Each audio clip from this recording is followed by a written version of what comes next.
نماز میں وسوسہ آنا یہ شیطان کی طرف سے ہے، اور رسول اللہ صلی اللہ علیہ وسلم نے صاف الفاظ میں صحیح بخاری کی روایت میں فرمایا ہے کہ جب اذان ہوتی ہے تو شیطان بھاگ جاتا ہے، جب ختم ہوتی ہے تو آ جاتا ہے، پھر اقامت ہوتی ہے تو بھاگ جاتا ہے، اور جب اقامت ختم ہوتی ہے نماز شروع ہو جاتی ہے تو دوبارہ آ جاتا ہے۔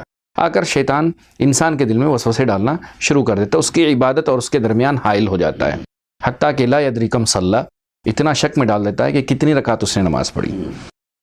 تو اگر نماز میں وسوسہ آئے تو اس کو کیا کرنا چاہیے؟ عثمان بن ابی العاص رضی اللہ تعالیٰ عنہ کی جو روایت ہے مسند احمد سنن ابن ماجہ کے اندر صحیح درجے کی روایت ہے کہ وہ طائف میں گورنر بنا کر بھیجے گئے تھے، تو انہیں وہاں ایسا لگنے لگا کہ نماز میں غلطی ہو رہی ہے، نماز میں بھول رہے ہیں، نماز میں کوئی چیز گزر رہی ہے ان سے، ایسے ہونے لگا۔ تو وہ سواری پر بیٹھے سیدھے مدینہ چلے آئے، تو آپ صلی اللہ علیہ وسلم نے انہیں دیکھ کر پوچھا کیوں تم آئے ہو؟ تو انہوں نے بتایا کہ میرے ساتھ ایسا مسئلہ ہے، تو آپ صلی اللہ علیہ وسلم نے ان پر رقیہ کیا۔ تو بتانے کا مقصد یہ ہے کہ انہوں نے یہی بتایا کہ نماز میں میرے ساتھ ایسا اشکال پیدا ہوتا ہے، تو آپ صلی اللہ علیہ وسلم نے ایک تو رقیہ کیا، دوسرا مسئلہ صحابہ کرام کے ساتھ بھی تھا۔ جی بالکل، کیا بات ہے۔ تو آپ صلی اللہ علیہ وسلم نے ان سے ایک اور بات کہی کہ جب تمہارے لیے نماز میں ایسی کوئی چیز ہو جائے، تمہارے ساتھ نماز میں ایسی کوئی چیز ہو جائے تو بائیں جانب تھوڑا سا پیر کے نیچے تھوک لیا کریں، 3 مرتبہ تھوک لیا کریں۔ یہ نماز میں ہے کہ انسان کو اگر ایسا ہو جائے تو بائیں جانب تھوک لے۔ اچھا، پیر کے نیچے تھوکنا، پیر کے نیچے تھوکنا، بازو والے کندھے پر ہی تھوکنا ہے، بازو والے کی طرف نہیں تھوکنا ہے، جی ہاں، اور دائیں بھی نہیں تھوکنا ہے، قبلے کی طرف بھی نہیں تھوکنا ہے۔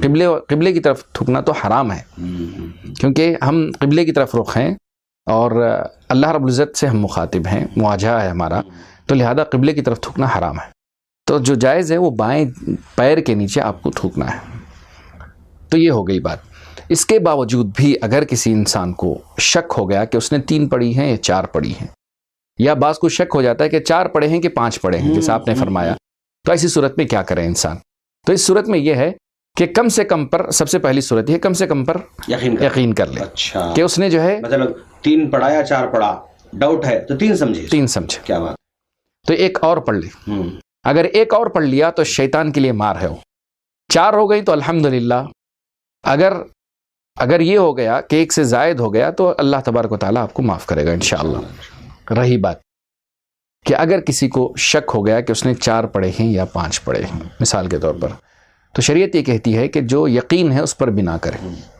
یقین کس پر ہے؟ 4 پر ہے تو ٹھیک ہے 4، نہیں 5 پر یقین ہے تو آپ کو اکتفا کرنا چاہیے، اٹھنا نہیں چاہیے کہ یہ 5ویں رکعت ہو رہی ہے تو اس کو جو بھی ہو، اگر وسوسہ آیا اور آپ نے شریعت کے مطابق عمل کر لیا، اب کرنا کیا چاہیے کہ آپ کو سجدہ سہو کرنی چاہیے، سجدہ سہو کر لینے چاہیے۔ یہ شریعت نے بتایا۔ سجدہ سہو کا طریقہ یہ ہے کہ اگر نماز میں کوئی چیز کمی ہو گئی ہے تو آپ کو سلام سے پہلے 2 سجدے کرنے ہیں، اگر زیادتی ہو گئی ہے تو سلام کے بعد 2 سجدے کرنے ہیں۔